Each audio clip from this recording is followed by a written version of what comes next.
Hello everyone, this is आकाश राहंगडाले और आप सभी का स्वागत है आपके अपने फेवरेट एजुकेशनल प्लेटफॉर्म पे जिसका नाम है मैग्नेट ब्रेन्स हिंदी मीडियम, जहां पर आपको मिलती है क्वालिटी कंटेंट एजुकेशन बिल्कुल फ्री ऑफ कॉस्ट। मतलब ये कि आपको कोई पैकेज नहीं खरीदना है, कोई कूपन नहीं खरीदना है और ना ही किसी प्रकार का कोई भी रजिस्ट्रेशन करवाना है।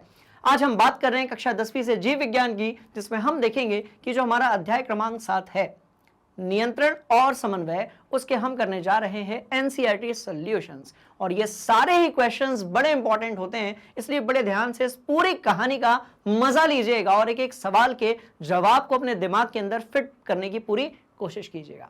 बात समझ में आ रही है? हम यहाँ पर क्वेश्चन देखेंगे और उसका आंसर देखेंगे और साथ में हम इस पूरे चैप्टर का रिवीजन भी करते जाएंगे क्वेश्चन आंसर मोड में। बात समझ में आ रही है? तो बड़ी इंटरेस्टिंग ये क्लास होने वाली है, ध्यान से इसको देखिएगा। और भैया चल रहे हैं हम लोग किसके तरफ?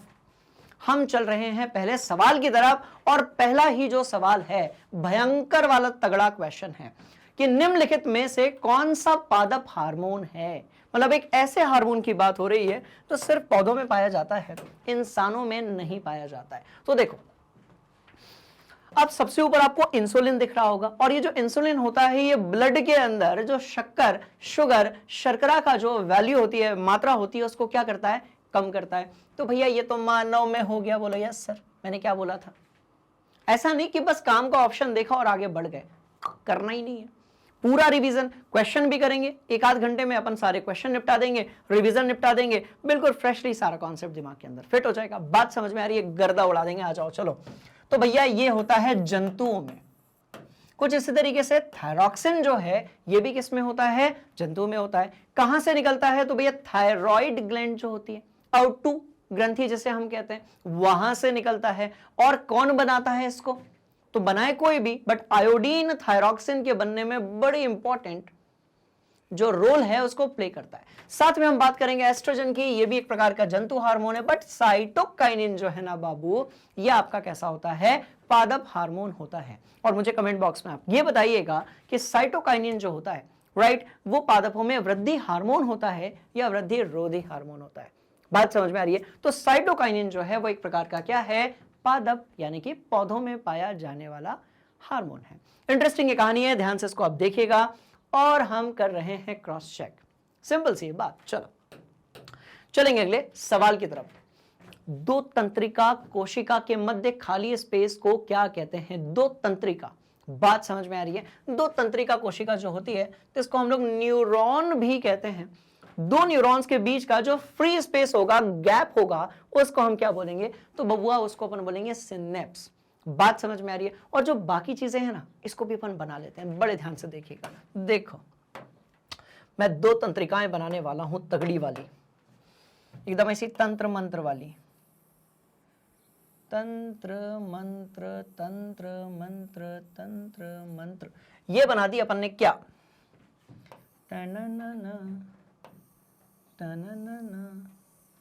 ये तंत्र मंत्र वाली हमने दो क्या बना दी? तंत्रिकाएं बना दी। बात समझ में आ रही है? बोलो यस सर। और भैया यहां पर जो है पहला, दूसरा, तीसरा, और ये हमने एक्सॉन के आगे एक छोर बना दिया। क्या ये पहली तंत्रिका है? बिल्कुल है। बीच में होगा बाबू कौन सी चीज? इसको अपन बोलते हैं नाभिक यानी कि न्यूक्लियस। इसके अंदर जो है वो क्या भरा होता है? तो भैया ऐसा है, कोशिका द्रव भरा होता है। बात खत्म हो गई। चलो आ जाओ। तो आपने यदि देखा होगा तो यहां पर ऐसे ऐसे ऐसे शिरेनुमा चीजें होती हैं, इनको अपन द्रुमिका कहते हैं। क्या कहते हैं? द्रुमिका। शॉर्ट में अपन देख लेते हैं। तो ये हो गया आपका द्रुमिका। बोलो यस सर। हाउ ठीक है, ये हो गया आपका द्रुमिका। अरे मैं द्रुमिका क्यों नहीं लिख पा रहा हूं? हाँ, द्रुमिका। बात समझ में आई? भैया ये जो आप एक्सॉन कहते हो ना, ये है एक्सॉन। और जिसको आप क्या कहते हो? सिनेप्स कहते हो। वो पता है क्या होता है? ये कहा गया, ये कहा गया, कहा गया, ये जो बीच का गैप होता है ना बाबू, इसको अपन कहते हैं सिनेप्स। बात समझ में आ रही है? किसके बीच का गैप होता है? तो बड़े ध्यान से देखिएगा। एक तंत्रिका दूसरी से जुड़ी है, दूसरी तंत्रिका कोशिका तीसरे से जुड़ी है, तीसरी चौथे से जुड़ी है, चौथी पांचवे से जुड़ी है। मतलब सब आपस में कैसी है? कनेक्टेड है। बात समझ में आ रही है? बोलो यस सर। इसका मतलब दूसरी तंत्रिका कोशिका यहां पर होगी, दूसरी तंत्रिका कोशिका यहां पर होगी। बोलो yes sir, yes sir, yes sir. बात समझ में आई? ये इधर कहीं और चली जाएगी, उधर उधर दूसरी तरफ चली जाएगी, तो बाबू उसकी भी तो द्रुमिकाएं होंगी। बोलो यस सर। अरे भैया उसकी भी तो द्रुमिकाएं होंगी। तो ऐसा है कि पहली वाली तंत्रिका के, पहली जो तंत्रिका है उसका एक्सॉन शोर और दूसरी वाली जो तंत्रिका है, तंत्रिका कोशिका है, उसकी द्रुमिका के बीच का जो गैप होता है ना ये जो बीच का गैप होता है ना, इसी गैप को अपन लोग बोलते हैं सिनेप्स। इसी गैप को हम क्या बोलते हैं? सिनेप्स। बात समझ में आ रही है? तो द्रुमिका अपन ने देख लिया, द्रुमिका भी बना देता हूं, रुको रुको, ये द्रुमिका है भाई, ये द्रुमिका है भाई। बात समझ में? द्रुमिका बना लिया, सिनेप्स बना लिया, साथ में हमने एक्सॉन की बात की। अब सवाल पैदा होता है कि आवेग क्या है। तो भैया द्रुमिकाएं जो होती हैं, राइट, वो क्या करती हैं? किसी भी उद्दीपन को लेकर, किसी भी प्रकार का डिस्टर्बेंस, अब जैसे ये हाथ है मेरा, मैंने मारा इधर पे ऐसे, तो ये जो मैंने, यार ये वाले हाथ में ही लग गई, गलत हुआ ये तो। अब मैंने ये वाले हाथ से इस पे ऐसे मारा, यहां पर जो दर्द हुआ वो मेरे दिमाग को कौन बताएगा? यही तंत्रिका कोशिकाएं। बात समझ में आ रही है? तो जिस तंत्रिका कोशिका ने उस उद्दीपन को क्या किया? ग्रहण किया या फिर क्या किया? धारण किया, उसको ये द्रुमिका हो गई। तो यहां से जो सिग्नल होता है बेसिकली, यहां से कौन से रंग से बनाएंगे इसको? हरे कलर से बनाएंगे अपन इसको। तो भैया ये यहां से सिग्नल होता हुआ, एक्सॉन होता हुआ, सिग्नल सिग्नल सिग्नल सिग्नल यहां तक पहुंचता है। तो ये जो ग्रीन कलर से आपको दिख रहा होगा, ये है आपका आवेग। खत्म। यदि पहले से कुछ पता है वेल एंड गुड, नहीं पता है और भी अच्छी बात है, सारे कॉन्सेप्ट को दिमाग के अंदर फिट करेंगे और गर्दा उड़ाकर आएंगे एग्जाम में। बात समझ में आ रही है? इंटरेस्टिंग कहानी। बढ़ते हैं अगले सवाल की तरफ, है ना? आ जाओ चलो। तो बात समझ में आई क्या? बोलो यस सर। ठीक, चेक करेंगे हम लोग। आंसर होना चाहिए हमारा सिनेप्स। Got it? बोलो यस सर। बढ़ेंगे अगले सवाल की तरफ, है ना? चलो आ जाओ। मस्तिष्क उत्तरदायी है किसके लिए? मस्तिष्क उत्तरदायी है किसके लिए? सोचने के लिए तो है, सही बात है। जब आप सोचते हो ना, थोड़ी देर सो जाता हूं यार, फिर तो स्कूल जाना ही जाना है, तो ये जो आपने सोचा ना, ये दिमाग के अंदर चल रहा है। जब आप सोचते हो ना, क्लास में जब समझ में नहीं आता है उसके बाद भी यस सर बोल के आप जो एक्टिंग करते हो ना बेटा, बात समझ में आ रही है, वो भी आप सोच रहे होते हो। इनफैक्ट हमेशा हमारे दिमाग के अंदर 50 चीजें चल ही रही होती है और हम लोग कुछ ना कुछ सोच रहे होते हैं। बात समझ में आई? तो सोचने के लिए, और किसके लिए? हृदय स्पंद के लिए। बात समझ में आ रही है भैया? दिल दिल दिल करते रहते हो, पर दिल को धड़कना किसने सिखाया? दिमाग ने। दिल को धड़कना किसने सिखाया? दिमाग ने। बात समझ में आ रही है? दिमाग स्पंद, जो हृदय स्पंद करता है ना, उसके लिए जो दिमाग है वो इंपल्स भेजता है दिल को, धड़क धड़क धड़क धड़क धड़क। यहां से बार बार यहां से सिग्नल निकलेगा, जाएगा जाएगा जाएगा, यहां दिल में जाएगा और उसको बोलेगा तू धड़क। दिमाग ने यदि सिग्नल देना बंद कर दिया तो दिल कैसे धड़केगा? बात समझ में आ रही कि नहीं आ रही है? तो भैया दिल को भी धड़कना किसने सिखाया? दिमाग ने सिखाया, किसी और ने नहीं सिखाया। तो दिल को धड़कना किसने सिखाया? दिमाग ने सिखाया। तो मस्तिष्क ये काम भी करता है। शरीर का जो संतुलन बनाता है वो कौन बनाता है? बाबू मस्तिष्क के अंदर एक जगह पर होता है अनुमस्तिष्क, सेरेबेलम। बात समझ में आ रही है? कहां पाया जाता है उसको भी अपन देख लेंगे, बड़े ध्यान से इसको आप देखिएगा। बड़ा आसान है, बड़ा मजेदार है। आप जानते हो कि इस तरीके से मैं यहां पर खेल खेलने वाला हूं, राइट? तो ये तो हमारा क्या हो गया भाई? जल्दी बोलो। ये तो हमारा क्या हो गया? ये हो गया हमारा क्या? अग्र मस्तिष्क। इसमें पाया जाता है सेरेब्रम, जिसको हम प्रमस्तिष्क बोलते हैं। सारी चीजें मैं पढ़ा चुका हूं टॉपिक वाइज क्लासेस में। बड़े ध्यान से उस पूरे कॉन्सेप्ट को आप देखिएगा। और बाबू यहां पर ऐसा गोलाकार होता है, इतना बड़ा नहीं होता है, थोड़ा छोटू होता है, राइट? रुको, इतना बड़ा नहीं होता, थोड़ा छोटू होता है भैया। यहां पर पाया जाता है आपका क्या? सेरेबेलम। सेरेबेलम। बात समझ में आ रही है? ये ऊपर होता है सेरेब्रम, नीचे होता है सेरेबेलम। इसको अपन बोलते हैं अनुमस्तिष्क। इसको हम क्या बोलते हैं? अनुमस्तिष्क। बात समझ में आ रही है भैया? बाजू में कहीं पर आपकी पॉन्स है, उसके बाद आपका मेडुला है, फिर वो मेरुरज्जु की तरफ चला गया और यहां पर बीच में आपका मध्य ब्रेन यानी कि मध्य मस्तिष्क भी है। तो नीले कलर वाला आपका अग्र मस्तिष्क हो गया। और ये जो पूरा पार्ट है, ये जो पूरा पार्ट है ना, ये वाला, ये आपके पश्चिम मस्तिष्क का भाग हो गया। बात समझ में आ रही है? और जो पीले कलर वाला है वो आपका मध्य मस्तिष्क हो गया। ये बहुत शॉर्ट में था, पर यहां पर ये जो अनुमस्तिष्क है, पर यहां पर ये जो अनुमस्तिष्क है, पर यहां पर ये जो अनुमस्तिष्क है जिसको हम लोग बोलते हैं सेरेबेलम, राइट, इसका काम होता है संतुलन बनाए रखना पूरे शरीर का। यदि मैं आपसे कहूं कि आपको जो है एक सीधी रेखा में चलना है, डाइवर्ट नहीं होना है। जब एक मटकी फोड़ने वाला भाई अपनी आंखों के ऊपर पट्टी लगाकर मटकी की तरफ बढ़ रहा होता है, राइट, तो ये जो अनुमस्तिष्क है, सेरेबेलम है, वो उसको नियत कांस्टेंट बनाए रखता है, एक लाइन पे संतुलित बनाए रखता है, संतुलित बनाए रखता है एक लाइन पे। बात समझ में आई क्या? इधर आ रहा था तो आंख बंदी थी, उधर जा रहा हूं तो अभी फिर बंद कर लेता हूं। संतुलन, शारीरिक मांसपेशियों का संतुलन जो है वो बनाता है कौन? अनुमस्तिष्क, जो कि बेसिकली किसका भाग है? मस्तिष्क का ही भाग है। तो ये भी बिल्कुल सही है। इसका मतलब सारे सही होंगे यार, कोई नहीं रोक सकता। बात समझ में आई? तो इस तरीके से हर एक टॉपिक के सवाल जवाब के साथ साथ कॉन्सेप्ट्स को भी अपन गर्दा उड़ा देंगे, ठीक है? क्रॉस चेक करते हैं। बिल्कुल सही बात। बढ़ेंगे अगले सवाल की तरफ, है ना? क्या कहते हो? आ जाओ। हमारे शरीर में ग्राही का क्या कार्य होता है? ग्राही, ठीक है? ऐसी स्थिति पर विचार कीजिए जहां पर ग्राही उचित प्रकार से कार्य नहीं कर रही होती हैं और क्या समस्याएं उत्पन्न हो सकती हैं। देखो भैया, बड़ी सिंपल सी चीजें हैं। जिसको हम लोग ग्राही कहते हैं ना, बात समझ में आई? इसको आम आदमी मतलब जो साइंस नहीं पढ़ रहा है, नॉर्मल जो कॉमन सेंस वाली बात है, उसमें अपन ज्ञान इंद्रियां कहते हैं। तो ग्राही क्या क्या हो सकता है? तो ध्यान से देखो भाई, ग्राही आंख हो सकती है, और क्या हो सकता है भाई? कान हो सकता है। इन सब से किसी ना किसी प्रकार का जो उद्दीपन है या फिर जो जानकारी है वो हमारे मस्तिष्क की तरफ ट्रेवल करती है। मैं ऐसे खड़ा हूं, बात समझ में आई? मैंने आंख खोली, मेरा एक बेस्ट फ्रेंड सामने खड़ा है, तो मेरे को बड़ा अच्छा खुशी होगी। फिर मैंने आंख बंद करी, फिर मैंने ऐसे खोली, तो मैंने देखा कि सामने जो है मेरे प्रिंसिपल सर खड़े हैं। बात समझ में आ रही है?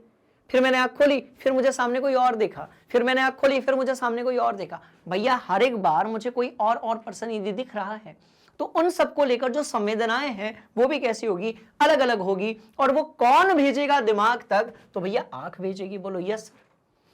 ऐसे ही कुछ संगीत ऐसे होते हैं जो बड़े मधुर होते हैं, मन करता है सुनने का, वाओ। कुछ ऐसी चीजें होती हैं जो बड़ी कैसी होती हैं? कर्कश ध्वनि होती है, बिल्कुल सुनने का मन नहीं करता। बात समझ में आ रही है? तो भैया कोई गाना चल रहा है तो सुनने का मन करेगा। बहुत सारी क्लासेस में मजा नहीं आता है क्योंकि थोड़ा मजा नहीं आता, मतलब बात समझ में आ रही है? तो अलग अलग प्रकार की जो ध्वनि होती है वो हमारे दिमाग पे अलग अलग प्रकार का इंपैक्ट डालती है। बोलो यस सर। तो कौन भेज रहा है इन चीजों को? कान, आंख, नाक। गंध के लिए जो ग्राही अंग है वो हमारा क्या है? नाक। साथ में यदि हम स्वाद की बात करें तो हमारी जो जिह्वा यानी कि जीभ है, राइट, वो स्वाद के लिए ग्राही है बाबू। सोचो, आपकी जीभ बताती है कि नमक कम है कि ज्यादा है। आपकी जीभ ही तो आपको बताती है कि भैया मीठा है, नमकीन है, खट्टा है, कड़वा है, कसैला है या फिर तीखा है। बात समझ में आ रही है? आंख, कान, नाक, जीभ और सबसे इंपॉर्टेंट त्वचा,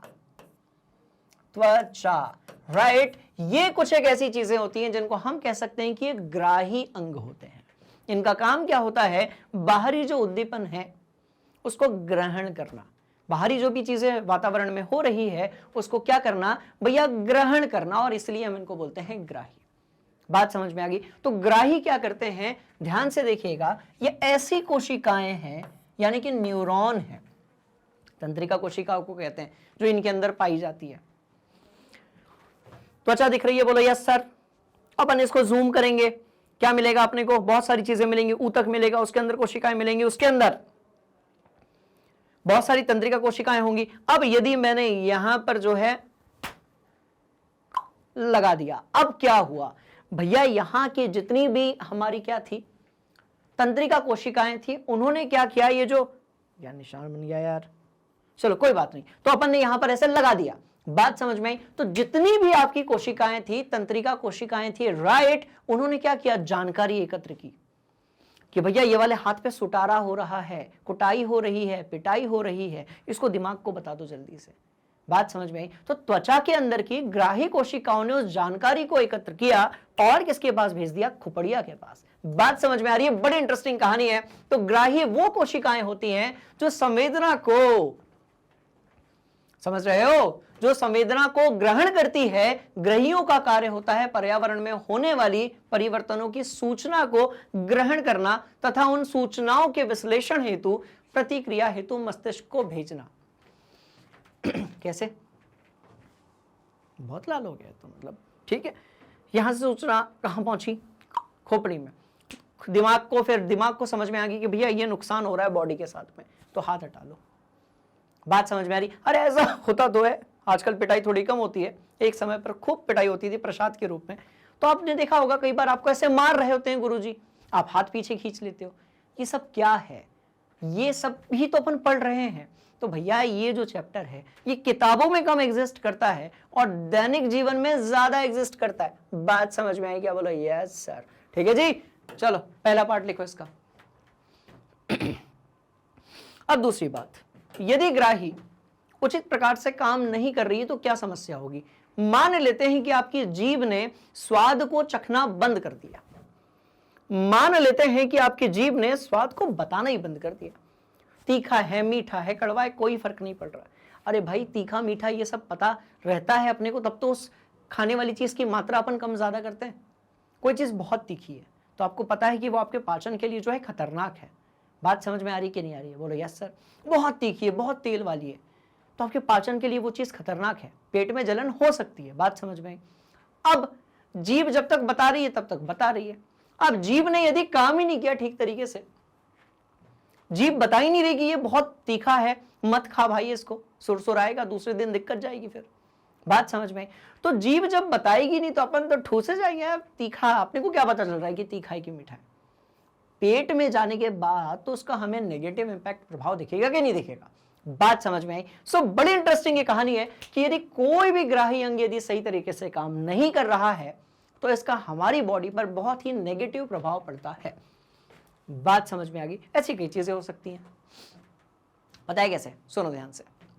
हमारी जो नाक है वो एलपीजी जो गैस होती है उसको सेंस कर लेती है ना? कहीं पर भी आपने देखा होगा थोड़ी भी गैस लीक हो रही है, अपने को पता चल जाता है। कैसे?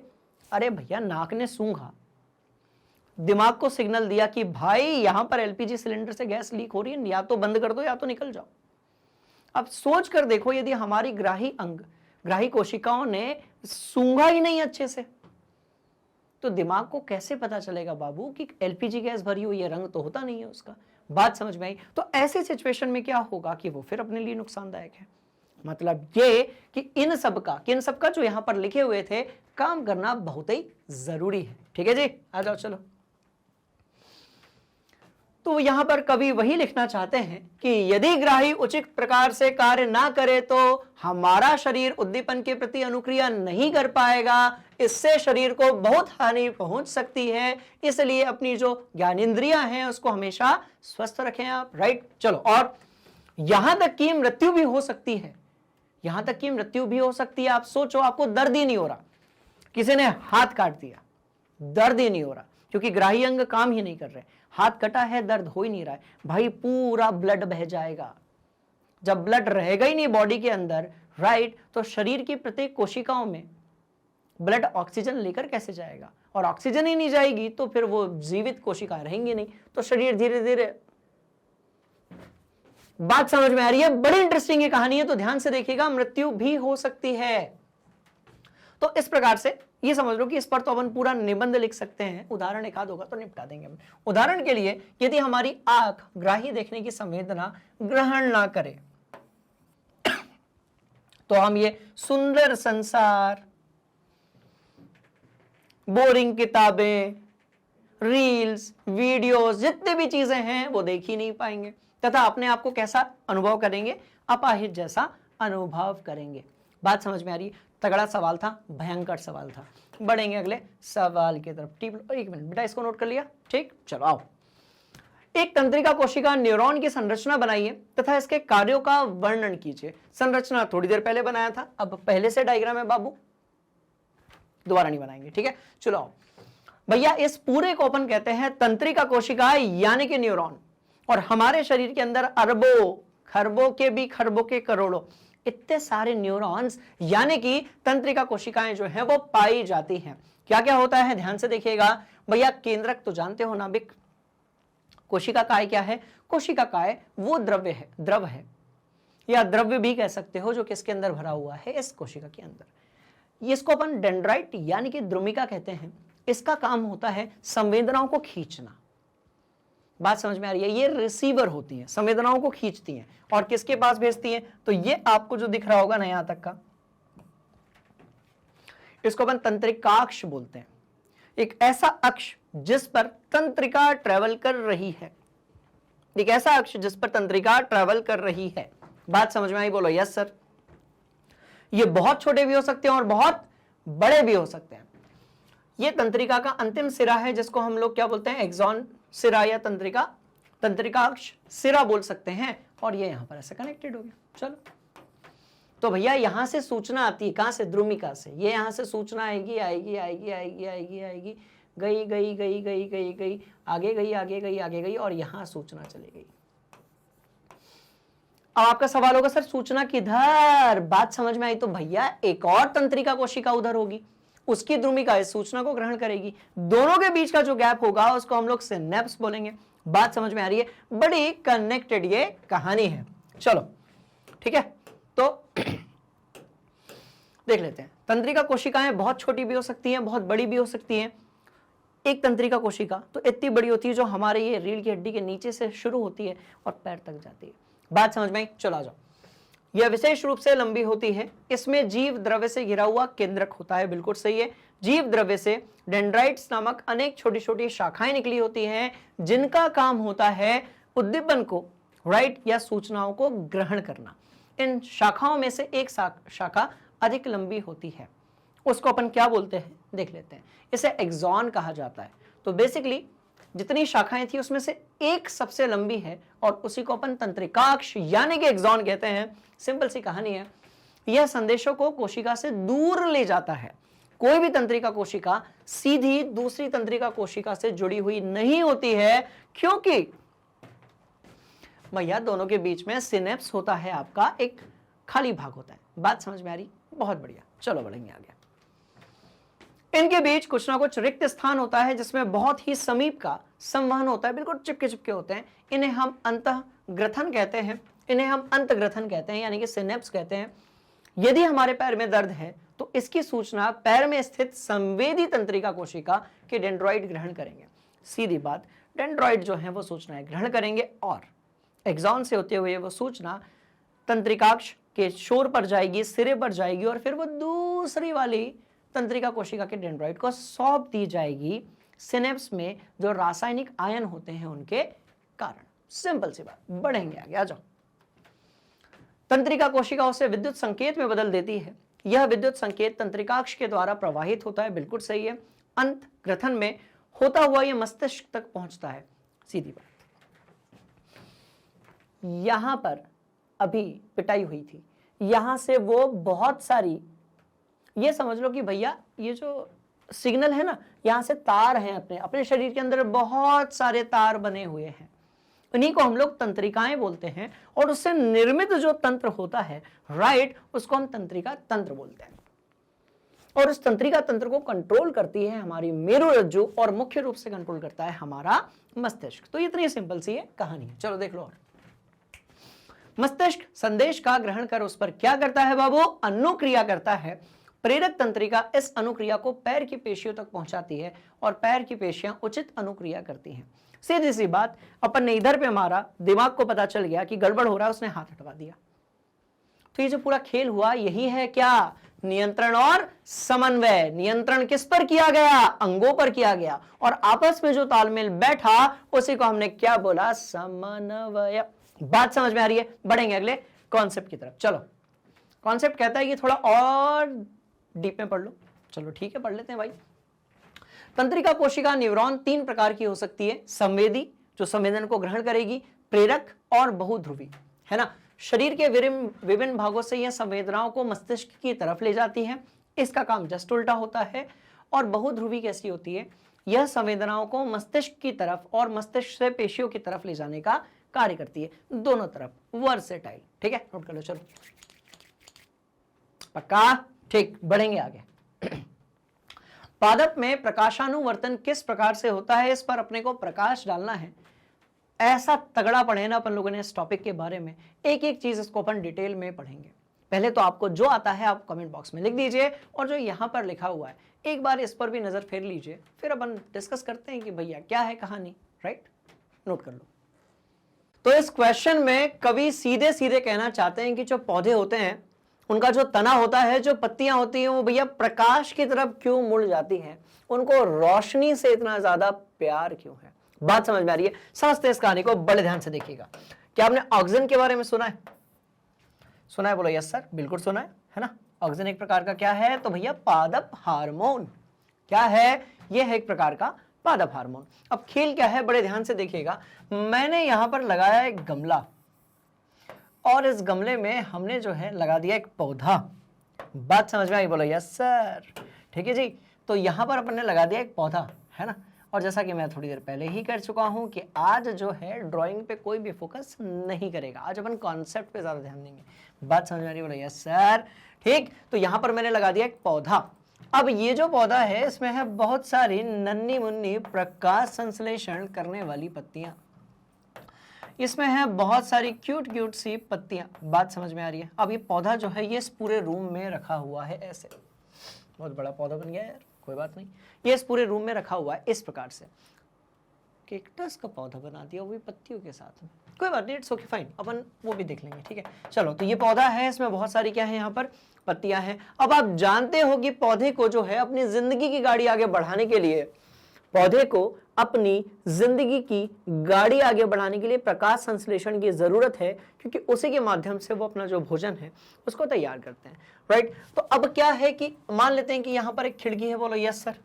और बाबू ये जो खिड़की है, यहां से आ रहा है प्रकाश, यहां से आ रही है रोशनी। बात समझ में आई।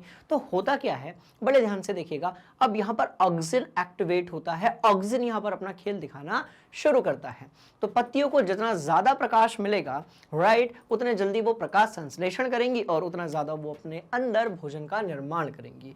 चलो, तो अब होता क्या है, ध्यान से देखिएगा।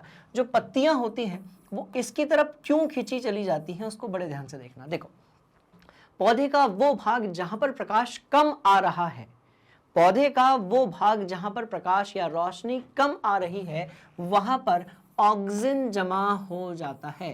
तो वो पूरा भाग जहां पर प्रकाश या रोशनी आ रही है, राइट, उस जगह पर ऑक्सीजन पूरा जमा हो गया, खत्म। ऑक्सीजन क्या हो गया, तो जमा हो गया, दैट्स ऑल। अब ये बताओ, यदि यहां पर ऑक्सीजन पूरी तरीके से जमा हो जाएगा, राइट, तो ये वाला जो तना है, यहां पर ऑक्सीजन जमा हो गया, तो वो ऐसी कंडीशन क्रिएट करता है कि तने का जो ये वाला भाग और पत्तियां हैं वो किसकी तरफ शिफ्ट हो जाती हैं, आपके प्रकाश की तरफ। बात समझ में आ रही है। तो पूरा जो खेल है वो कौन करता है, रोशनी और ऑक्सीजन। रोशनी और ऑक्सीजन मिलकर पूरा का पूरा खेल करती है। और ये जो पत्तियां है और जो तने का ऊपर वाला भाग है, प्ररोह, राइट, वो उस तरफ क्या हो जाता है, आपका डेविएट हो जाता है, मुड़ जाता है। बस इतनी सी है ये कहानी, ठीक है। तो यदि ऐसा होगा तो इससे क्या होगा, तो इससे फिर ये होगा, देखना, ध्यान से देखना। यदि ऐसा होगा तो इधर पे ऑक्सीजन जमा हो गया।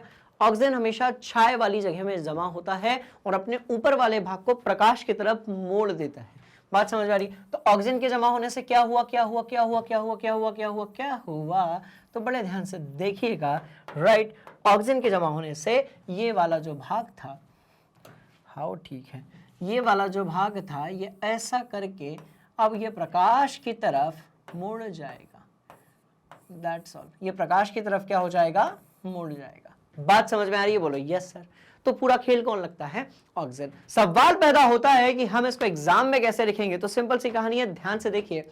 हम कहेंगे कि पादप के प्ररोह तंत्र के द्वारा प्रकाश स्रोत की दिशा की ओर गति करना ही कहलाता है प्रकाश अनुवर्तन। या फिर आप ये कह सकते हो कि जब पौधों को रोशनी से प्यार हो जाता है तो वो रोशनी की तरफ खींचे चले जाते हैं, राइट, और उसको भी हम बोलते हैं प्रकाश अनुवर्तन। चलो, प्ररोह तंत्र का प्रकाश के प्रति धनात्मक अनुवर्तन होता है। धनात्मक अनुवर्तन का मतलब ये कि प्रकाश के तरफ जाना चाहते हैं, प्रकाश से दूर नहीं जाना चाहते। बात समझ में आ रही है? चलिए, तो इसको हम धनात्मक अनुवर्तन कहते हैं। यदि किसी पादप को गमले में लगाकर इसे किसी अंधेरे कमरे में रख दिया जाए जिसमें प्रकाश किसी खिड़की या दरवाजे की ओर से आ रहा है, तो कुछ दिन बाद प्ररोह का अग्रभाग, ये जो पूरा आपका तना है, प्ररोह है, राइट, इसका जो सामने वाला भाग है, ऊपर वाला जो भाग है, वो अपने आप को उसी दिशा में क्या करेगा, मोड़ लेगा जिस तरफ से क्या आ रहा है, प्रकाश आ रहा है। ऐसा इसीलिए होता है कि प्ररोह शीर्ष केवल उसी दिशा में स्रावित होता है जहां पर ऑक्सीजन का मान कैसा होता है, कम होता है। तो ऑक्सीजन तो अंधेरे में जमा हो रहा है, एकत्र हो रहा है, दूसरा वाला जो पोर्शन है वो प्रकाश की तरफ गति कर जाएगा। खत्म बात होगी, इसको नोट कर लो। चलो, अगला वाला सवाल इतना तगड़ा होने वाला है, बात समझ में आ रही है, मजा ही आ जाएगा। मतलब अपन तो बिल्कुल एक एक चीज सीखेंगे ना। चलो हो गया पक्का, ठीक। और बढ़ते हैं आगे कहानी को लेकर। भैया, मेरुरज्जु आघात में किन संकेतों के आने में व्यवधान होता है? बात सीधी सी कर रहे हैं कि मेरुरज्जु यानी कि स्पाइनल कॉर्ड पे यदि कोई दिक्कत हो जाए, बात समझ में आ रही है, यदि उस पर आघात हो जाए तो क्या दिक्कत आएगी आपको, किस प्रकार के जो संकेत हैं वो नहीं पहुंच पाएंगे।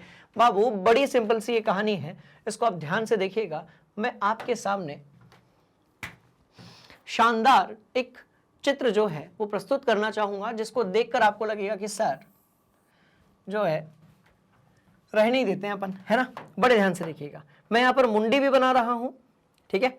तो मैंने भैया यहां पर ऐसे मुंडी बना दी, ध्यान से देखो, ये मुंडी बन गई अपनी, ये अपनी गर्दन बन गई, है ना। अपन थोड़ा सा और बड़ा बनाते, रुको रुको। सवाल ये है कि यदि रीढ़ की हड्डी खराब हो जाए, यदि रीढ़ की हड्डी नहीं, उसके अंदर जो मेरुरज्जु है यानी कि स्पाइनल कॉर्ड, रीढ़ की हड्डी के अंदर होता है बेटा, राइट, यदि वो खराब हो जाए तो उससे होगा क्या, शरीर पर क्या असर पड़ेगा। तो आपको ये तो पता है कि नकारात्मक असर पड़ेगा, पर कैसा पड़ेगा वो अपन देख लेते हैं। ये मुंडी हो गई, बोलो यस सर, ये गर्दन हो गई, बोलो यस सर, और भैया ये आपका ये ऐसा शरीर हो गया। बात समझ में आ रही है, बोलो यस सर, ठीक है। हाथ पैर सब इसी में आ गया, बोलो यस सर, ये आ गया, ठीक है ना, क्लियर। अब देखो होता क्या है बेसिकली, यदि हम बात करें किसकी भैया, यदि हम बात करें तंत्रिका तंत्र की, जो हमारे शरीर के अंदर नियंत्रण और समन्वय जो है उसको क्या करता है, स्थापित करता है। तो आप जानते हो कि यदि हम सामने से देखेंगे या पीछे से देखते हैं, क्यों देखते हैं पीछे से भाई, सामने की तरफ यहां से नाक कान आंख सब, फिर गला आ गया, इधर से तो नहीं, तो मेरुरज्जु किधर है, पीछे की तरफ है, तो अपन पीछे से देखते हैं। बात समझ में आ रही, तो अपन यहां से देखते हैं, देखो यस सर बोलो, यहां कहीं से मेड्यूला के नीचे से मेरुरज्जु शुरू हो जाती है और कहां तक जाती है, अपनी जो कूल्हे की हड्डी होती है वहां तक जाती है। बात समझ में आ रही है, मतलब सबसे नीचे जाएगी, कमर में सबसे नीचे की तरफ आपको जो है सबसे ज्यादा जटिल या कठोर भाग जहां तक दिखेगा वहां तक आपकी जो है मेरुरज्जु जाती है। एनीवेज, अपन काम की बात पर आता है। तो इस तरीके से दिमाग से ये यहां पर मेरुरज्जु निकली, नीले कलर से आपको दिख रही होगी, और ये आपकी मेरुरज्जु है। अब आप बोलोगे सर इससे क्या, तो बेटा ये हो गई आपकी क्या, ध्यान से देखिएगा, सीएनएस यानी कि सेंट्रल नर्वस सिस्टम, खत्म। तो ये हो गई आपकी सीएनएस, राइट। और क्योंकि अब भैया देखो अरे यार, जैसे एक कंप्यूटर के अंदर क्या होता है कि कंप्यूटर का एक जगह दिमाग होता है, अपन उसको सीपीयू कहते हैं। वो सीपीयू जो है बाकी सारी चीजों को कंट्रोल करता है, किसकी हेल्प से, वायर्स की हेल्प से, तारों के माध्यम से। तो ऐसे ही हमारे शरीर के अंदर नियंत्रण और समन्वय के लिए बहुत सारी तंत्रिकाएं होती हैं, तंत्रिका कोशिकाएं होती हैं, राइट। और वो किस तरीके से फैली होती है अपन वो भी देख लेते हैं। उसको अपन कौन से रंग से बनाए, डाउट है बाबू, डाउट है। चलो अपन उसको ग्रीन कलर से बनाते हैं ना, बहुत डार्क नहीं दिखेगा आपको, लाइट दिखेगा, ठीक है। तो चलो, तो दिमाग से निकलता है आपका क्या, बड़े ध्यान से देखिएगा, ठीक है। 12 जोड़ी दिमाग से और 31 जोड़ी जो है वो कहां से निकलती हैं आपकी, तो तंत्रिकाएं निकलती हैं भाई, कहां से, मेरुरज्जु से। बात समझ में आ रही है। ये जो तंत्रिकाएं आपकी होती हैं जो कि दिमाग से भी निकलती हैं और किससे निकलती हैं, आपकी मेरुरज्जु से, राइट। इसको हम लोग कहाँ बनाऊं, हाँ, इसको हम लोग बोलते हैं पीएनएस। इसको अपन क्या बोलते हैं, पीएनएस, परिधीय आपका तंत्रिका तंत्र, यानी कि पेरिफेरल राइट नर्वस सिस्टम। चलो अब आप मुझे एक बात बताओ, बड़ी सिंपल सी कहानी है। इनका सवाल है कि मेरुरज्जु में यदि दिक्कत आ गई तो क्या होगा। अब भाई सुनो सुनो मेरी बात ध्यान से, तगड़ी वाली बात है। इस बंदे का यहां पर हाथ है, ये बंदे का हाथ है, और मैं उम्मीद के साथ कह सकता हूं कि आपने ऐसा हाथ कभी नहीं देखा होगा। ठीक है, चलो तो ये यहां तक भी तंत्रिकाएं आती हैं, हाथों तक आती हैं, सब जगह तंत्रिका फैली है हमारे शरीर के अंदर। ठीक है, अब आप मुझे एक बात बताइए, यदि इस वाले पोर्शन में दिक्कत आ जाए तो होगा क्या। ध्यान से देखना, यहां पर अपन ने रखी मोमबत्ती, यहां पर हमने कौन सी चीज रखी है, तो बाबू हमने यहां पर रखी है बेटा मोमबत्ती। अब जैसे हमने यहां पर मोमबत्ती रखी तो ये सिग्नल किसके पास जाता है, देखो प्रतिवर्ती चाप यदि है, दिमाग इसको नहीं देख पा रहा है, तो प्रतिवर्ती चाप बनने के लिए सिग्नल मेरुरज्जु तक जाता है। जैसे ही सिग्नल मेरुरज्जु तक जाता है, स्पाइनल कॉर्ड तक जाता है और रिटर्न आता है, वैसे अपन अपना हाथ क्या कर लेते हैं, हटा लेते हैं, और ये बहुत ही फास्ट होता है। बोलो यस सर। अब भाई यदि आपकी रीढ़ की हड्डी में दिक्कत आ गई, यदि आपकी रीढ़ की हड्डी नहीं, मेरुरज्जु में, मेरुदंड के अंदर, बार बार मैं बोल रहा हूं रीढ़ की हड्डी, उसके अंदर जो मेरुरज्जु है, स्पाइनल कॉर्ड यदि है, यदि उसमें ही प्रॉब्लम आ गई तो पता है उससे क्या होगा, उससे ये सिग्नल जा ही नहीं पाएगा। भैया सिग्नल जब जा ही नहीं पाएगा तो हाथ वहां से हट ही नहीं पाएगा, क्योंकि आपके दिमाग को पता ही नहीं चल रहा, आपके स्पाइनल कॉर्ड को पता ही नहीं चल रहा कि शरीर के साथ कुछ गड़बड़ हो रहा है, उसको हटा दो वहां से। राइट, तो जब ये सिग्नल जा ही नहीं पाएगा उधर तक, राइट, तो ये अंग कैसा हो जाएगा, खराब हो जाएगा। इसका मतलब ये कि यदि मेरुरज्जु में दिक्कत आती है तो भैया पहली बात, दिमाग से शरीर का संपर्क, कौन सा संपर्क, ध्यान से देखिएगा, संपर्क नियंत्रण वाला, नियंत्रण एवं समन्वय टूट जाता है।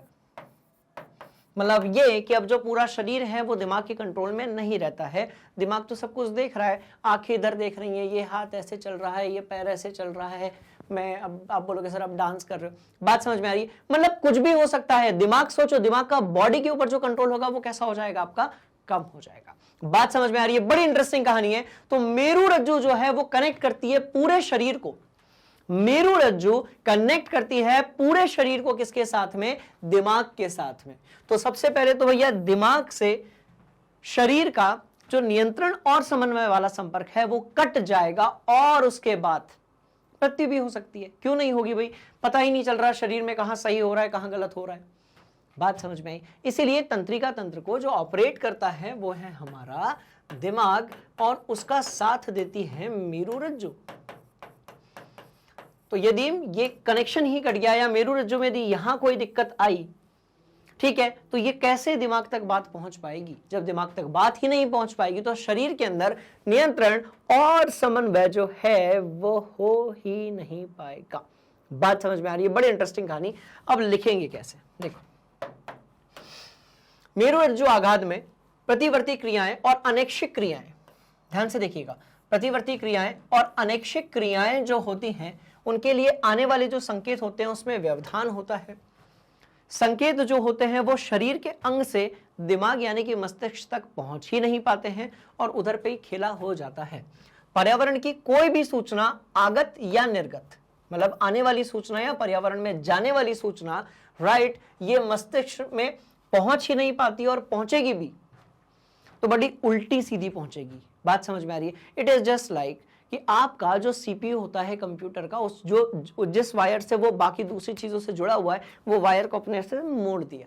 बात समझ में आ रही है। अब उसको अपने ऐसे मोड़ दिया पूरी ताकत लगा के, तो वायर आपस में उलझ गए, तो भैया खेल बिगड़ गया, आपका कंप्यूटर खराब भी हो सकता है। कुछ ऐसा ही होता है यहां पर भी, राइट। चलिए, तो वह तुरंत प्रभावित अंगों में ना पहुंचकर, सिग्नल जो है वो तुरंत प्रभावित अंगों में ना पहुंचकर मस्तिष्क के द्वारा उस अंग तक पहुंच जाएगी जहां पर जरूरत भी नहीं है। कुल मिलाकर ऐसा है कि अपने अंदर का पूरा दिमाग और सिस्टम हिल जाएगा और उससे ऐसा कुछ होने के कारण मृत्यु भी हो सकती है और वो अंग भी खराब हो सकता है। सिग्नल ये यहां तक गया, चलो मान लेते हैं कि सिग्नल यहां तक भी गया। अब ये तो खराब पड़ी हुई है यहां पर। जब भाई ये खराब पड़ी हुई है यहां पर, दिमाग को पता ही नहीं चल रहा, प्रतिवर्ती चाप बन ही नहीं रहा, हाथ एक तरफ जल रहा है, अब क्योंकि आपको दर्द ही फील नहीं हो रहा है, इसलिए आप क्या करोगे? बात समझ में आ रही है? तो इंटरेस्टिंग कहानी नोट कर लो। चलो मैं उधर हो जाता हूं, ठीक? पक्का? बोले यस सर। चलो आगे बढ़ेंगे।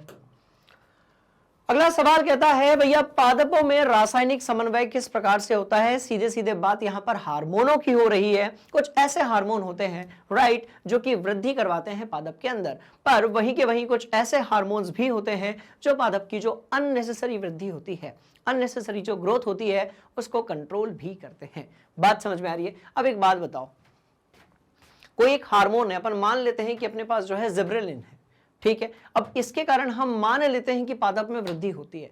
अब भयंकर जिब्रेलिन यदि बन जाएगा तो उससे क्या होगा? पौधा बड़ा होता जाएगा, बड़ा होता जाएगा, बड़ा होता जाएगा। अब एक पौधा जो कि बहुत बड़ा है और उसमें यदि पत्तियों की संख्या बहुत ही कम है, एक पौधा जो कि बहुत बड़ा है और उसमें पत्तियों की संख्या यदि बहुत कम है, राइट, तो इससे क्या होगा? प्रकाश संश्लेषण तो होगा पर बहुत कम होगा, पौधा जो है वो आपका प्रभावित होगा। बात समझ में आ रही है? तो पादपों में रासायनिक समन्वय जो होता है वो किसके कारण होता है? हार्मोनों के कारण होता है, ऐसा आपको लिखना है। सबसे पहले आपको ये लिखना है कि पौधे, बात समझ में आ रही है, पौधे जो होते हैं वो अपनी वृद्धि और गति को नियंत्रित करने के लिए हार्मोनों का उपयोग करते हैं। पौधे अपनी गति और वृद्धि को नियंत्रित करने के लिए हार्मोनों का उपयोग करते हैं, और वो जो हार्मोन होते हैं दो प्रकार के होते हैं। ये जो हार्मोन होते हैं ये बेसिकली कितने प्रकार के होते हैं? दो प्रकार के। कौन से? एक वृद्धि, जिब्रेलिन, ऑक्सिन। दूसरा कौन सा? राइट, वृद्धि रोकने वाले, कौन से? एस्बिसिक अम्ल। बात समझ में आ रही है? तो इस तरीके से हार्मोन जो है वो अपना अपना काम करते हैं। चलो, तो पादप विशिष्ट हार्मोनों को उत्पन्न करते हैं जो उसके विशिष्ट भाग को प्रभावित करते हैं। पादपों में प्ररोह प्रकाश के आने की दिशा की ओर ही बढ़ता है, ठीक है? इसका मतलब ये प्रकाशानुवर्तन हो गया, पौधे को रोशनी से प्यार है, ठीक है? उसके बाद गुरुत्वाकर्षण के हिसाब से जो जड़ें होती हैं वो नीचे की तरफ ही जाती हैं। इससे पता चलता है कि जो पौधे हैं उसे न्यूटन से भी प्यार है, यानी कि ग्रेविटी से, राइट। और इसी तरीके से जलानुवर्तन भी होता है किसमें? जड़ों में, कि आपका जो जड़ होती है, राइट, वो जल की तरफ ही जाएगी, तब तो भैया पोषक तत्व मिलेंगे, राइट। तो उसको जल से भी प्यार है। और रसायन अनुवर्तन होता है जैसे कि पराग नलिका का बीजांड की ओर वृद्धि करना, क्योंकि पराग नलिका यदि बीजांड के ऊपर वृद्धि नहीं करेगी तो भैया निषेचन कैसे होगा? ठीक है, बात समझ में? बोले यस सर। ठीक है, तो इस तरीके से ये एक प्रकार का रासायनिक अनुवर्तन है। तो बहुत सारे प्रकार, अलग अलग प्रकार के पौधे के अंदर क्या होते हैं? हार्मोन होते हैं। दो तीन के एग्जाम्पल चिपका दो यार। तीन चार वृद्धि हार्मोन होते हैं, एक दो जो है आपके क्या होते हैं भैया? वृद्धि रोकने वाले होते हैं, मतलब वृद्धि की गति जो है उसको कम करने वाले होते हैं। सब कुछ मैं पढ़ा चुका हूं, ऑक्सिन टीप दो, जिब्रेलिन टीप दो, एस्बिक्सिस जो है वो टीप दो, लिख दो सबके उपयोग, कोई सिंपल है ना। कोई ऐसा हार्मोन होता है जो आपकी जो कोशिकाएं होती हैं उसमें बहुत ज्यादा क्या करवाता है? विभाजन करवाता है। एक ऐसा हार्मोन होता है जो तने की लंबाई बढ़ाता है। कुछ ऐसे हार्मोन होते हैं, राइट, जो पत्तियों को बोलते हैं कि अब पत्तियां गिर जाएंगी, उनकी एज हो चुकी है। बात समझ में आ रही है? बोले यस सर। तो इसको आप अपनी कॉपी में नोट कर लो। साइटोकाइनिन एक हार्मोन होता है। बात समझ में आ रही है? इसको भी हम एक प्रकार का वृद्धि हार्मोन देते हैं। एग्जाम्पल्स वगैरह देते रहा करो, मजा आते रहता है। चलेंगे अगले सवाल की तरफ, राइट, आ जाओ। एक जीव में नियंत्रण और समन्वय के तंत्र की क्या आवश्यकता है? इसको कहते हैं सवाल। बात समझ में आ रही है? अब हम करेंगे बवाल। बात समझ में आ रही है? कैसे भाई? जो चैप्टर पढ़ रहे हो उसकी जरूरत क्या है? ये वाला सवाल आया ही नहीं था अभी तक। बात समझ में आई? अब भैया एक बात बताओ, क्या हमारा दिमाग, राइट, ऐच्छिक और अनैच्छिक क्रियाओं के द्वारा, ठीक है, हमारा दिमाग जिसमें मेरुरज्जु भी आ गया, हमारी तंत्रिका तंत्र भी आ गया, हमारे शरीर के अलग अलग अंगों को क्या करता है? कंट्रोल करता है। क्या करता है? कंट्रोल करता है। बात समझ में आ रही? कैसे? मान लेते हैं कि यहां पर एक नुकीली चीज है, एक कील है, राइट, और मैंने इसके ऊपर ऐसे हाथ रखा हुआ है। अब मेरी आंखें जो है वो देख रही हैं कि भैया ये चीज नुकीली है, तो आंखों ने दिमाग को ये सिग्नल भेजा, राइट, कि यहाँ पर एक नुकीली चीज है। दिमाग ने कैलकुलेट किया कि नुकीली चीज है, मतलब फिंगर की उंगली के अंदर दी जाएगी तो ब्लड बाहर आएगा। भैया ये बात शरीर के लिए कैसी है? हानिकारक है। दिमाग ने फील किया कि ये जो चीज हो रही है शरीर के लिए कैसी है? हानिकारक है। बात समझ में आ गई? बोला यस सर। अब जैसे ही दिमाग ने ये फील किया, तो दिमाग ने एक तरफ ये जो हाथ है ना, देखो यहां से ये पीछे से सिग्नल निकला निकला निकला निकला, अंदर से जा रहा है, ध्यान से देखो यहां से सिग्नल गया गया गया गया, यहां पर गया, और इस वाले भाग को दिमाग ने बताया कि सुन बेटा, तू नीचे मत होना, कुछ भी हो जाए, तू जैसे ही नीचे होगा ये चुप जाएगा और ब्लड बाहर आ जाएगा। अब सोच कर देखो कि यदि ये होता ही नहीं, नियंत्रण और समन्वय वाला भाग होता ही नहीं, मतलब हम सीधे ये कहते हैं कि भैया दिमाग होता ही नहीं। बात समझ में आ रही है? हम लोग डेली लाइफ में कितना एक दूसरे को हंसी मजाक में गुस्से में बोल देते हैं कई बार, ए भाई तेरे में दिमाग नहीं है क्या? इसका मतलब हम इनडायरेक्टली ये बता रहे होते हैं कि जो काम तुझे इफेक्टिवली करना चाहिए था वो तूने नहीं किया बाबू। बात समझ में आ रही है? तो इसका मतलब ये हम उसको बोलते हैं भाई तेरे में पागल वागल है क्या, सटिया गया है क्या, खिसिया गया है क्या? हम खुद खिसिया जाते हैं सब बताते बताते। बात समझ में आ रही है? तो जब हम बोलते हैं किसी से तेरे में दिमाग नहीं है क्या, तो बेसिकली हम यही बात कर रहे होते हैं कि उसके अंदर नियंत्रण और समन्वय का इशू आ रहा है। बात समझ में आ रही है? मानकर अब देखो, आप देखना छोटे जो बच्चे होते हैं, बहुत सारे जो छोटे बच्चे होते हैं वो क्या करते हैं, जमीन में कुछ भी होता है, कुछ भी रखी होती है कोई भी चीज, उसको ना उठा के सीधे मुंह में डालने की कोशिश करते हैं, क्योंकि ब्रेन की तो अभी प्रैक्टिस है नहीं, ब्रेन को भी पता ही नहीं कि क्या सही है क्या गलत है। कीड़े को भी पकड़ लेंगे, एक चींटी होगी, चीटा होगा, उसको भी पकड़ लेंगे, नुकीली चीज को पकड़ लेंगे, कोई बहुत गर्म चीज है उसको पकड़ लेंगे, उनको थोड़ी पता है अभी।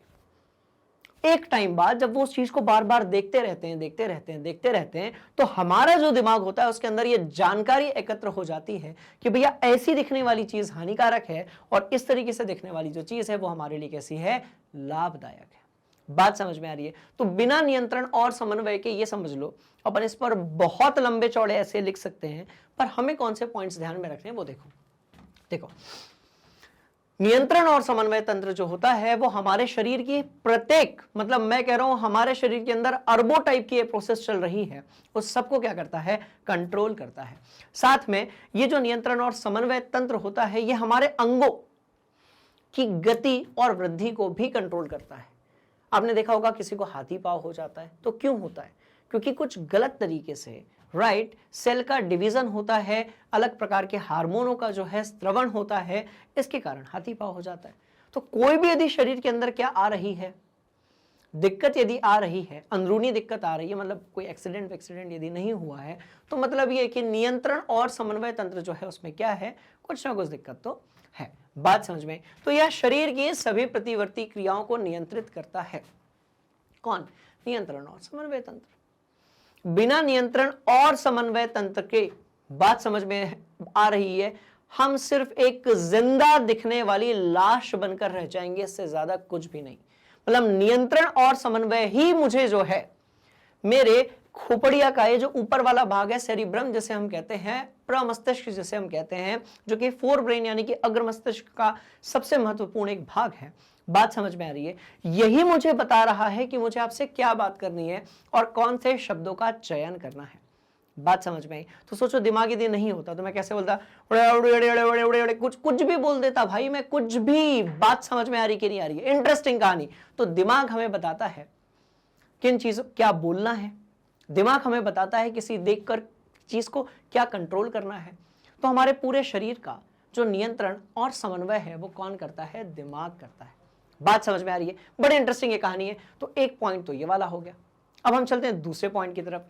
यह ऐच्छिक गतियों को नियंत्रित करता है। कैसी? ऐच्छिक गतियों को यह नियंत्रित करता है। कौन? नियंत्रण और समन्वय। तीसरी बात, यह अनैच्छिक गतियों को भी नियंत्रित करता है। ऐच्छिक गतियां वो जो हम पर डिपेंड करती है, आज मैं पढ़ूंगा कि नहीं पढ़ूंगा, ऐच्छिक गति है। हमारा मन हुआ तो पढ़ेंगे, नहीं हुआ तो नहीं पढ़ेंगे। अनैच्छिक गतियां जैसे कि दिल का धड़कना, जैसे कि सांस अंदर बाहर लेना, बात समझ में आ रही? जैसे भोजन का पाचन, मतलब अब आप सोच नहीं सकते कि चलो मैं सोच रहा हूं दिल नहीं धड़केगा, चलो मैं सोच रहा हूं, अब आप भी सोचो मेरे साथ, मैं सोच रहा हूं कि दिल नहीं धड़केगा, पर दिल जो है वो मेरी बात सुन ही नहीं रहा भाई, वो तो धड़क ही रहा है ना, तो कैसी वो अनैच्छिक क्रिया में आ गया वो। तो कुछ ऐसी क्रियाएं होती हैं जिसको हम कंट्रोल कर सकते हैं, कुछ ऐसी होती हैं जिसको हम कंट्रोल कर ही नहीं सकते हैं, राइट। इन सब पे जो नियंत्रण है वो किसका होता है? आपके दिमाग का होता है, आपके नियंत्रण और समन्वय तंत्र का होता है। अपन बहुत सारा लिख सकते हैं, ये 3 मुख्य पॉइंट हैं जिसको आपको अपने दिमाग के अंदर फिट रखना है। चलो ठीक है, आ जाओ आगे। यह जीवों को सोचने, विचारने, विश्लेषण करने, निष्कर्ष निकालने, निर्णय लेने आदि की क्षमता प्रदान करता है, और ये सारी क्षमताएं आपके पास बहुत बढ़िया तरीके से है, इसलिए अपने नियंत्रण और समन्वय तंत्र का आप उपयोग कीजिए और बिल्कुल पढ़ाई में भिड़ जाइए, क्योंकि इस बार अपने को जो है AIR 1 यानी कि पूरे इंडिया में आपके यदि स्टेट बोर्ड वाले आप स्टूडेंट्स हैं तो अपने को फर्स्ट रैंक लानी है। बात समझ में आ रही है? क्योंकि हम सबके पास एक बढ़िया वाला नियंत्रण और समन्वय तंत्र है। साथ में यह जीवों को अधिकतम लाभ के लिए उचित प्रकार से प्रतिक्रिया करने में सहायक है। तो मस्त वाली ये बात है, चलो नोट कर लो, है ना। और बढ़ेंगे आगे अपन। ऐच्छिक क्रियाएं तथा प्रतिवर्ती क्रियाएं एक दूसरे से किस प्रकार भिन्न हैं? भैया सीधी सी बात है, सॉरी अनैच्छिक क्रियाएं, नॉट ऐच्छिक क्रियाएं, ठीक है। अनैच्छिक क्रियाएं और प्रतिवर्ती क्रियाएं कैसे एक दूसरे से भिन्न है, उसके बारे में अपन थोड़ी बात कर लेते हैं, ठीक है। आप सुनो,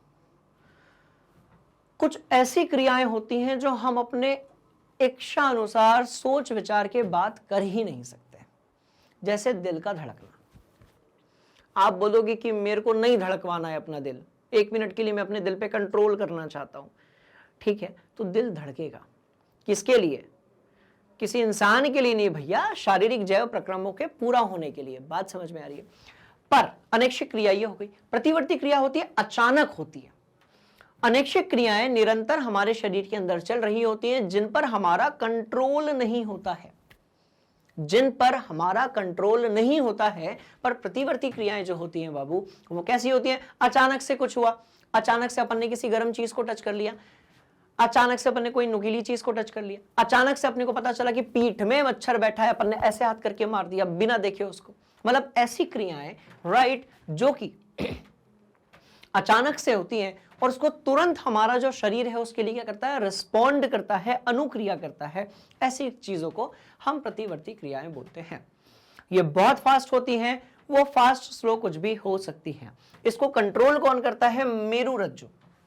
प्रतिवर्ती क्रियाओं में जो बात होती है, कंट्रोल होता है, नियंत्रण होता है, वो मेरुरज्जु के द्वारा किया जाता है। दिमाग को सिर्फ जानकारी होती है, पर कंट्रोल मेरुरज्जु करती है। साथ में अनैच्छिक क्रियाएं मस्तिष्क द्वारा नियंत्रित होती हैं।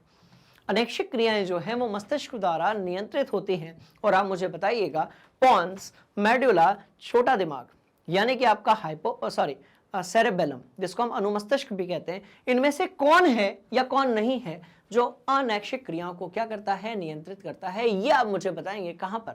कमेंट बॉक्स में। बात समझ में आ गई? बढ़ेंगे आगे, चलो ठीक। कुछ और पॉइंट्स है, उसको दिमाग के अंदर अपन फिट करेंगे, है ना। कुछ एक पॉइंट्स मेरे ख्याल से शॉर्ट आंसर टाइप क्वेश्चन है, तो 3 पॉइंट्स हमारे लिए काफी है। बात समझ में आ रही है? चलो और आगे बढ़ेंगे अगले सवाल की तरफ। प्रश्न क्रमांक 11, जंतुओं में नियंत्रण एवं समन्वय के लिए तंत्रिका तथा हार्मोन क्रियाविधि की तुलना कीजिए। तो एक तरफ हमारे पास तंत्रिका तंत्र है और दूसरी तरफ हमारे पास रासायनिक तंत्रिका तंत्र है, जिसे हम लोग बोलते हैं हार्मोन क्रियाविधि। दोनों को एक बार देख लो। आपको यदि कुछ पहले से आता है तो कमेंट बॉक्स में लिख दो, डिस्कस करते हैं। बड़ा इंटरेस्टिंग क्वेश्चन है और फिर बढ़ते हैं बना के। चलो मैं हट गया एक तरफ। तो थोड़ा सा नहीं, मेरे ख्याल से आपको पूरा जो है वो पहले से आता है कि एक तरफ तंत्रिका क्रियाविधि है और एक तरफ जो है हमारी हार्मोन क्रियाविधि है। एक हमारा जो है जैव रासायनिक तंत्रिका तंत्र का भाग है और एक तो अपना भैया मेन मुख्य यानी कि मुख्य तंत्रिका भाग तो है ही है। बात समझ में आ रही है? जिसमें आपका दिमाग आता है, मेरुरज्जु आता है, तंत्रिकाएं आती हैं और तंत्रिका कोशिकाएं आती हैं। और दूसरा जो है उसे अपने सिग्नल को ट्रांसमिट करने के लिए, एक जगह से दूसरी जगह भेजने के लिए जरूरत होती है किसकी? रक्त यानी कि रुधिर यानी कि ब्लड यानी कि रक्त की। बात समझ में आ रही है? चलो देखो, तो तंत्रिका क्रिया विधि जो होती है वो एक्सॉन के अंत में विद्युत आवेग का परिणाम जो होता है उसको क्या कराता है, रसायनों में कन्वर्ट कराता है, परिवर्तित कराता है। बात समझ में आ रही है? तो तंत्रिका क्रिया विधि कैसे होती है, जिसमें आप जो विद्युत आवेग है, जानकारी है, सूचना है या फिर सिग्नल है जो भी शरीर के साथ हो रहा है, राइट, उसमें आप क्या करते हो, एक आपका जो न्यूरॉन होता है, तंत्रिका कोशिका होती है, उससे आप दूसरे न्यूरॉन यानी कि तंत्रिका कोशिका की तरफ क्या करते हो, सिग्नल को फ्लो करा देते हो। पहली बात समझ में आई। पर यदि हम बात करें हार्मोन क्रिया विधि की तो यह रक्त के द्वारा भोजन में भेजा गया रासायनिक संदेश होता है। बात समझ में आ रही है? यह रक्त के द्वारा भेजा गया, भोजन में नहीं, यह रक्त के द्वारा भेजा गया रासायनिक संदेश होता है। तो हार्मोन्स जो होते हैं वो आपके रक्त में ट्रेवल करते हैं, उनके लिए कोई अलग से ऐसा नालियां नहीं बनी हुई है, पाइप्स नहीं बने हुए हैं हमारे शरीर के अंदर। दूसरी बात, सूचना अति तीव्र गति से आगे बढ़ती है, बिल्कुल सही बात है, पर हार्मोन क्रिया विधि में सूचना जो है वो धीरे धीरे आगे बढ़ती है। तीसरी बात, सूचना विशिष्ट एक या अनेक तंत्रों, कोशिकाओं, न्यूरॉनों आदि को प्राप्त होती है, जबकि सूचना पूरे शरीर में ट्रेवल करेगी पर जाएगी वहां पर जहां पर उसकी जरूरत है। बताता हूं, सूचना सारे शरीर को रक्त के माध्यम से प्राप्त हो जाती है, पर जिसे कोई विशेष कोशिका या तंत्र स्वयं प्राप्त कर लेता है। इसको अपन समझते हैं। मान लेते हैं मैं ऐसे खड़ा हूं और अचानक से शेर आ जाए। अब मैं भाई शेर से ज्यादा भाग तो नहीं पाऊंगा, पर उसको देखकर मैं बहुत ज्यादा तनाव में आ जाऊंगा, डर में आ जाऊंगा और मेरे शरीर के अंदर एक आपातकाल या इमरजेंसी जैसी सिचुएशन पैदा हो जाएगी। और क्योंकि मैं बहुत ज्यादा घबरा रहा हूं और डर रहा हूं, तो मेरे शरीर के अंदर किडनी के ऊपर, वृक्क के ऊपर जो अधिवृक्क ग्रंथि बनी हुई है, बात समझ में आ रही है, वहां से एड्रेनलिन जो हार्मोन है वो रिलीज होगा और वो मेरे हृदय को जोर जोर से धड़काने लगेगा। बात समझ में आ रही है? तो इसका मतलब क्या हुआ कि देखो, पूरे शरीर में ब्लड का सर्कुलेशन बढ़ा, पूरे शरीर में वो सिग्नल ट्रेवल किया, पर उसका असर सिर्फ एक अंग पे पड़ा, and that is what, heart. बात समझ में आ रही है? बड़ी इंटरेस्टिंग कहानी, तो बड़े ध्यान से देखिएगा। ये रही वो बात। कुछ ऐसे ही जो सूचना है वो यहां पर सभी तरफ जाएगी, पर यहां पर जो विशेष आपका कोशिका है, यहां पर जो सूचना होगी वो किसी पर्टिकुलर पार्ट में जाएगी, राइट, और वहीं पर वो काम करेगी। बात समझ में आ रही है? इंटरेस्टिंग कहानी, थोड़ा और आगे बढ़ते हैं। इसे उत्तर शीघ्र प्राप्त हो जाता है। किसे? तंत्रिका क्रिया विधि द्वारा जो उत्तर है वो जल्दी से प्राप्त हो जाता है। पर यदि हम बात करें हार्मोन क्रिया विधि की तो ये थोड़ी सी स्लो होती है और इसमें उत्तर प्राय धीरे धीरे प्राप्त होता है, राइट। दूसरी बात, इसका जो प्रभाव है वो कम समय तक रहता है और इसका जो प्रभाव है वो कैसा रहता है, देर तक रहता है, क्योंकि भाई सीधी सी बात है, जैव रासायनिक अभिक्रिया है तो उसका इंपैक्ट जो होगा वो कैसा होगा, देर तक होगा। बात समझ में आ रही है? चल रहे हैं अंतिम सवाल की तरफ, और सवाल जो है वो बड़ा इंटरेस्टिंग है कि भैया छुई मुई पादप में गति तथा हमारे टांग में होने वाली गति के तरीके में क्या अंतर है। देखो भैया ऐसा है, छुई मुई को जब आप टच करते हो तो वो स्पर्श को लेकर कैसी होती है, संवेदनशील होती है। पर यदि आप बात करोगे हमारे पैरों की या फिर टांगों की, तो चलो मैं टच करता हूं, ठीक है, ये मैंने टच किया, ये तो सिकुड़ ही नहीं रही। इसका मतलब ये कि ये संवेदन को लेकर उस तरीके से अनुक्रिया या रिस्पॉन्ड नहीं करती है जैसा कौन करता है, छुई मुई का पौधा। ऐसा क्यों होता है समझने की कोशिश करते हैं। देखो, पौधों में तंत्रिका ऊतक और पेशीय ऊतक नहीं होते हैं, इसलिए उनमें तंत्रिका पेशीय नियंत्रण नहीं हो पाता है। पौधों में तंत्रिका पेशीय नियंत्रण नहीं हो पाता है। पौधे के सभी भाग एक दूसरे से जैविक रूप से जुड़े हुए होते हैं, पर रासायनिक समन्वय के रूप से नहीं जुड़े हुए होते हैं। इसलिए आपने देखा होगा कि किसी पेड़ की एक शाखा यदि कट भी जाए, एक पेड़ है, बोला यस सर, भाई एक पेड़ है, एक पेड़ है और उसकी यदि आप इस वाली शाखा को काट भी दो, इसको भी काट दो, इसको भी काट दो, फिर भी पेड़ जिंदा रह सकता है। बात समझ में आ रही है? पर यदि आप किसी इंसान के एक हाथ को ही काट दो, यहां से इतना ब्लड बह जाएगा कि हो सकता है उसकी मृत्यु हो जाए। बात समझ में आ रही है? तो बड़ी इंटरेस्टिंग कहानी है कि छुई मुई में केस अलग है और पादप तंत्रिका क्रिया विधि में केस अलग है। रुको इसको समझते हैं। पक्का जी? बोलो यस सर। पौधों में तंत्रिका ऊतक तथा पेशी ऊतक नहीं होते हैं, इसलिए उसमें तंत्रिका पेशी नियंत्रण नहीं होता है। टांग की जो गति है उसको तंत्रिका पेशी नियंत्रण करती है। कैसे करती है? एक बात बताओ, सामने से फुटबॉल आ रहा है, भाई सामने से फुटबॉल आ रहा है तो अपना फुटबॉल कैसे मारने का क्या करता है? मन करता है। किसने कंट्रोल किया? खोपड़ी ने। उसको पता चल गया फुटबॉल आ रहा है, मार, मजा आएगा, राइट। इसी तरीके से पत्तों में गति उनकी आकृति में परिवर्तन से होती है, जो उनकी कोशिकाओं में पानी की मात्रा में परिवर्तित होती है। आप जानते हो कि जो छुई मुई का पौधा होता है, राइट, जहां पर उसकी पत्तियां कनेक्टेड होती है जिस पार्ट से, वहां पर जब पानी भरा रहता है तो एकदम तन के ऐसी रहती है। बात समझ में आ रही है? सिर्फ एक भाग है, इसके पीछे बहुत सारे मेरे जैसे लोग खड़ेंगे तो सब खड़े रहेंगे तो ये सब ऐसा रखेंगे तो वो छुई मुई की पत्तियों का बहुत जूम वाला वर्जन हो जाएगा, राइट। अपन ने जैसे टच किया, सिग्नल फ्लो हुआ पूरे शरीर के अंदर, किसके? छुई मुई की पत्ती के अंदर। और जो जल यहां पर भरा हुआ था बहुत ज्यादा, यहां नहीं, छुई मुई के पौधे की बात कर, बना ही देते हैं यार, नहीं तो आप कंफ्यूज जाओगे। चलो, ये छुई मुई का पौधा है, ऐसी होता है, बोलो यस सर। ऐसी होता है, बोलो यस सर। ऐसी होता है, बोलो यस सर। छुई मुई के पौधे की ये एक पत्ती है बेटा, यहां पर पानी भरा होता है, यहां पर, यहां पर, यहां पर, यहां पर पानी भरा होता है, राइट। तो यहां पर कौन सी चीज भरी होती है? पानी भरी होती है। अब जब हम इसको यहां पर टच करते हैं, हम इसको जब इस जगह पर टच करते हैं तो टच करने से क्या होता है कि जिस जगह पर पानी भरा हुआ है वो रिलीज हो जाता है, और पानी यदि रिलीज हो जाता है, राइट, तो प्रेशर जो है वो कम हो जाएगा और पत्तियां ऐसी हो जाएंगी। तो यही तो होता है, बोलो यस सर। पत्तियां पत्तियां पत्तियां इस तरीके से कैसी हो जाएगी? शिथिल पड़ जाएगी। बात समझ में आ रही है? तो क्योंकि जल जो रहेगा उसकी सांद्रता में, उसकी मात्रा में परिवर्तन होगा, इसलिए छुई मुई की पत्तियां सिकुड़ जाती हैं। सॉरी, पर यदि हम बात करेंगे किसकी? तंत्रिका क्रियाविधि की, तो यह पेशियों के सिकुड़ने तथा फैलने से होती है। ये देखो, पेशियां सिकुड़ रही हैं, फैल रही हैं, अपन बहुत सारे काम कर रहे हैं, हम खेल रहे हैं, हम तैर रहे हैं, हम दौड़ रहे हैं, हम जो भी चीज कर रहे हैं वहां पर बेसिकली क्या हो रहा है कि पेशी या जो है वो या तो सिकुड़ रही हैं या फिर फैल रही हैं, राइट। और देखते हैं आगे, छुई मुई में जो पादप गति होती है वह अदिशिक गति होती है, जो ना कि उद्दीपन की दिशा में होती है और ना ही उससे परे होती है। छुई मुई के पौधे को आप टच करो, एक पत्ती को आप टच करो, बाकी की जो पत्तियां हैं वो भी सिकुड़ना आसपास हो जाएंगी, उसके आसपास वाली किस दिशा में होंगी कुछ फिक्स नहीं है। पर यदि हम बात करें तंत्रिका क्रियाविधि, तो ये कैसी होती है? आपकी ऐक्षिक गति होती है, और इसका लेना देना उद्दीपन या उससे परे भी हो सकता है, राइट। तो कुल मिलाकर बहुत अंतर है किसमें?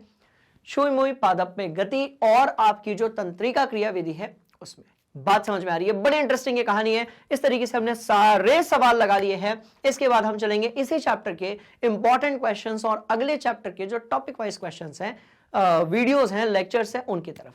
बात समझ में आ रही है? कहां पर मिलेगी ये सारी चीजें? तो भैया ये सब कुछ आपको मिलेगा आपके अपने फेवरेट एजुकेशनल प्लेटफॉर्म पे, जिसका नाम है मैग्नेट ब्रेन्स हिंदी मीडियम और मैग्नेट ब्रेन्स, राइट। अब करना क्या है? गूगल पे जाइए और सर्च कीजिए मैग्नेट ब्रेन्स। जैसे ही सर्च करोगे और लिंक पर क्लिक करोगे, एक ऐसा पेज आपके सामने होगा। अब ये जो पेज है ना, ये ज्ञान का असीमित भंडार है, और वो भी कैसा? क्वालिटी कंटेंट के साथ में आप सारे लेक्चर्स को एक्सेस कर सकते हो, देख सकते हो, बिल्कुल फ्री ऑफ कॉस्ट।